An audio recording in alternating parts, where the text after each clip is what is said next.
Há cerca de 350 mil anos, nós, Homo sapiens, fomos modificados geneticamente por extraterrestres. Estes seres aterrissaram pela primeira vez aonde o rio Tigre e Éufrates encontra o Golfo Pérsico. A razão para isso é que nessa área há uma alta concentração do que é chamado de ouro monoatômico, que é encontrado nas águas do mar. Hoje em dia, a maior concentração deles é encontrado nas águas do Havaí. Os seres extraterrestres foram chamados de Anunnaki, que significa aqueles que desceram dos céus, e que estavam em busca desse metal para reparar a atmosfera do seu suposto planeta natal chamado de Nibiru, e que também supostamente esse metal repara e implementa todas as funções corporais, retardando o envelhecimento. O ouro monoatômico faz parte do metal que chamamos de metal supercondutivo. Supercondutividade permite que você transmita, por exemplo, que você transfira eletricidade por um fio desse material e que você não perca nada dessa energia transferida, como resultado da dissipação de energia pelo calor. Então, se você entrar com 100% de energia, significa que você também terá uma saída de 100% de energia. Agora, aplique esse princípio ao seu cérebro, que é uma enorme máquina elétrica sensível. O ouro monoatômico faz com que seus caminhos neurais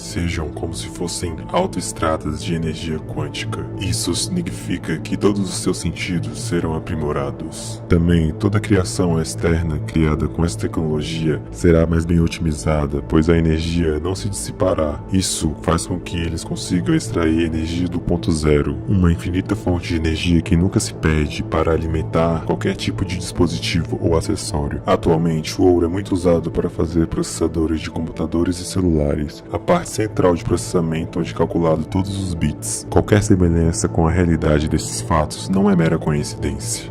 Então, os Anunnakis procuravam por esse ouro monatômico, o que envolve um grande esforço, pois tem que ser extraído da água do mar ou processá-lo de tal maneira que o ouro, geralmente em pares de 8 átomos por molécula, pudesse ser separado em partículas individuais e, dessa maneira, os elementos monatômicos eram separados de seus parentes multiatômicos de maneira similar ao processo de produção de urânio 235. Por conta desse esforço, os Anunnakis utilizaram escravos, pegaram seres que já estavam em um estágio relativamente evoluído aqui no planeta e os modificaram para fazer uso de escravos inteligentes. Pegaram a parte de sua costela, que é uma fonte perfeita de DNA por conta da medula óssea, para mapeá-la e mesclá-la com seu DNA, acelerando assim seu processo evolutivo natural e fazê-lo um ser inteligente. Este primeiro ser criado foi chamado de Adapa. Qualquer semelhança desse nome com outros textos não é coincidência. Com esta manipulação de DNA e engenharia genética, eles fizeram a espécie humana. Estes seres humanos trabalhavam para os Anunnaki, e com a crescente reprodução humana no planeta, só os primeiros seres criados sabiam da presença dos Anunnakis e de sua origem e de quem realmente eles eram. Então, com a manipulação dada aos seres humanos por conta deles serem escravos, eles foram vistos como os deuses por conta de sua imensa tecnologia e conhecimento.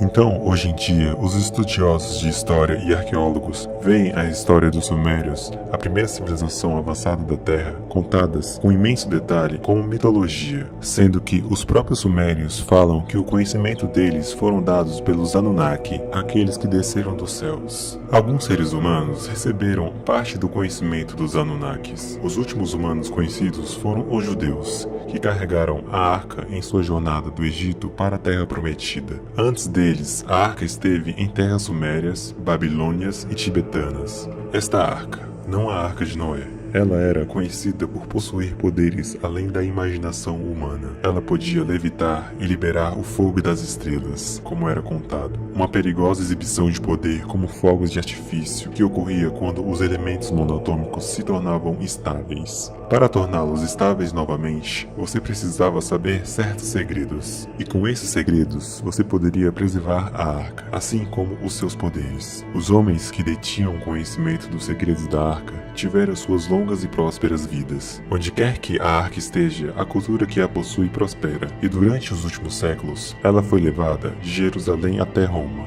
depois até Londres, e agora supõe-se que ela esteja nos Estados Unidos da América. A arca sempre se moveu para o oeste e continuará movendo-se para o oeste. Desde o início, as pessoas que possuíram a arca nunca deixaram de possuí-la, e eles têm grande cuidado em manter e preservar a pureza do sangue dos detentores da arca. Por causa da posição de poder que os Anunnakis se colocaram em relação aos seres humanos, que eram a sua criação, o poder da arca foi usado para manipulá-los.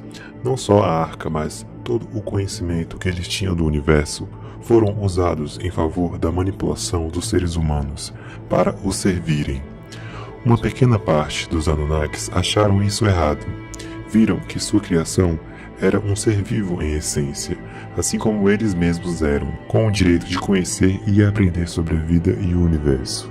Então, por conta disso, houve briga e disputa entre eles, que se separaram, e os que eram a favor da evolução do homem e não queriam ver mais como escravo, começaram a ensinar a alguns os segredos do universo e para eles passarem às suas futuras gerações. E os que ainda queriam ficar no poder esconderam os grandes segredos dos homens, deixando-os ignorantes, os manipulando até os dias de hoje em sua estrutura psíquica, com religião, política e todo tipo de distração. Os dominadores dos homens e do mundo são os que comandam os bancos e todo o sistema monetário do mundo. São os mesmos que ainda no passado não queriam deixar sua posição e poder de lado.